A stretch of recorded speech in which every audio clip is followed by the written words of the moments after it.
Hey, Lloyd, it's Andrew. I have a couple questions for you about some phenomenon that's taking place on Wall Street, your old haunting ground.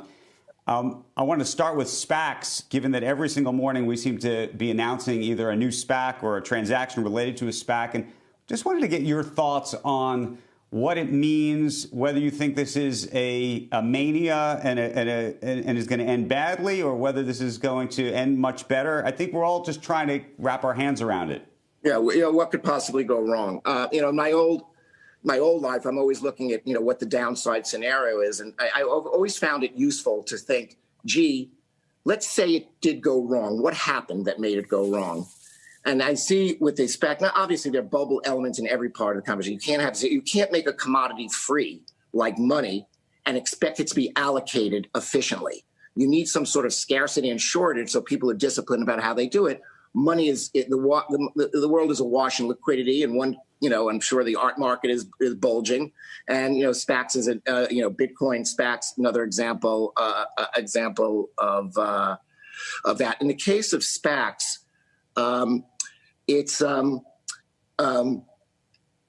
the case of SPACs, here's the phenomenon: you're getting companies public.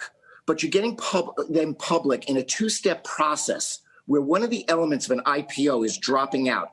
That is the discipline of IPO diligence plus underwriter liability. When this initial SPAC goes public, you're scrutinizing a shell company, possibly the reputation of the sponsor.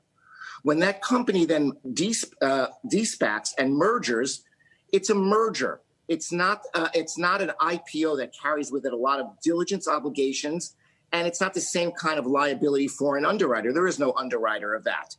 And people talk about, well, it's more sophisticated, but we understand when something goes wrong, nobody in hindsight was ever sophisticated. And so these things, there are going to be things that are going to go wrong. Things are not going to work out well. There's other collateral issues like, is anyone incented to really drive down the price of what they're acquiring? Because the SPAC sponsors may be incented to, get a deal done and maybe not drive the price as hard as they otherwise would. The person, the company that's going public wants to drive it. And then in the absence of diligence, that's going to be what will happen.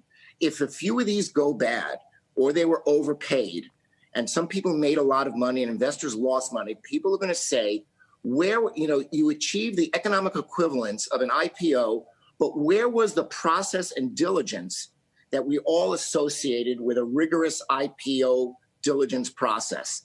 And that kind of drops out. Now, I'm not saying that they're all bad or that any of the ones that you could bring up are bad. Some of these won't work. And my advice to people who are doing this now would be really, really diligence, really, really document. But, again, in hindsight, if something goes bad down the road, people will look back and, show trials to follow. Shepard Smith here. Thanks for watching CNBC on YouTube.